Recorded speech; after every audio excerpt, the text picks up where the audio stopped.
क्या बंगाल में चल रही एसआईआर प्रक्रिया ने सालों से छुपे सिस्टम के सच को बेनकाब कर दिया? क्या यह पहली बार है जब घुसपैठ और फर्जी दस्तावेजों का नेटवर्क खुलकर सामने आ रहा है? यही असली सवाल है और इसे समझने के लिए बंगाल की जमीन से निकल रही रिपोर्ट्स की गहराई से पढ़ना होगा। पश्चिम बंगाल में चल रही एसआईआर प्रक्रिया सिर्फ मतदाता सूची संशोधन नहीं रह रही है। यह अब एक ऐसा आईना बन चुकी है जिसमें घुसपैठ, फर्जी पहचान और प्रशासन की लापरवाही साफ दिखाई दे रही है। नॉर्थ 24 परगना से जो खुलासे सामने आए हैं उन्हें इस मुद्दे को और गंभीर बना दिया है। बांग्लादेशी घुसपैठिया अब्दुल हुसैन ने इंडिया टीवी से बातचीत में खुलकर कबूल किया है कि वह गैर कानूनी तरीके से भारत आया और यहाँ आराम से बस भी गया।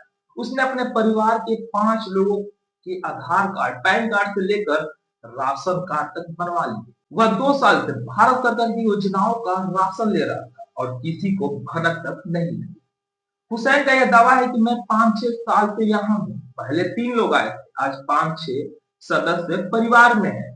यह सिर्फ उनकी कहानी नहीं बल्कि उससे पूरे नेटवर्क की झलक है जो बंगाल में फर्जी दस्तावेजों के दम पर फल फूल रहा था। लेकिन जैसे ही एसआईआर की प्रक्रिया शुरू हुई, कई घुसपैठिए वापस अपने देश लौटने की कोशिश में लग गए।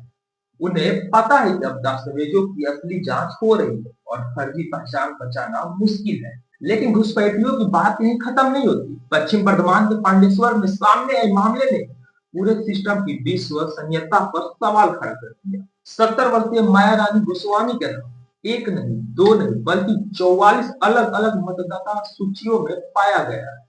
यह सिर्फ गलती नहीं बल्कि एक सुनियोजित राजनीतिक खेल का संकेत देता है। इस खुलासे के बाद बीजेपी और टीएमसी के बीच तीखी राजनीतिक जंग शुरू हो चुकी। भाजपा आरोप लगा रही है कि तृणमूल कांग्रेस वर्षों से फर्जी वोटरों का नेटवर्क खड़ा कर रही थी और अब एसआईआर प्रक्रिया में उसका सच धीरे धीरे बाहर आ रहा है।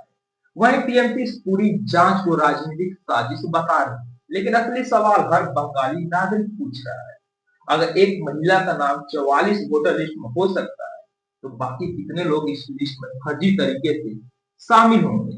एसआईआर सिर्फ एक सरकारी प्रक्रिया नहीं रहती, यह अब बंगाल में पहचान की असली लड़ाई बन चुकी है।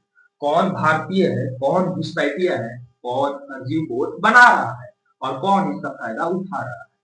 बंगाल पहली बार इन सवालों का सामना खुलकर कर रहा है और ये खुलासे बता रहे हैं कि आने वाले दिनों में एसआईआर प्रक्रिया सिर्फ राजनीतिक नहीं बल्कि राज्य की सुरक्षा और पहचान से जुड़े सबसे बड़े मुद्दों में बदलने वाली है।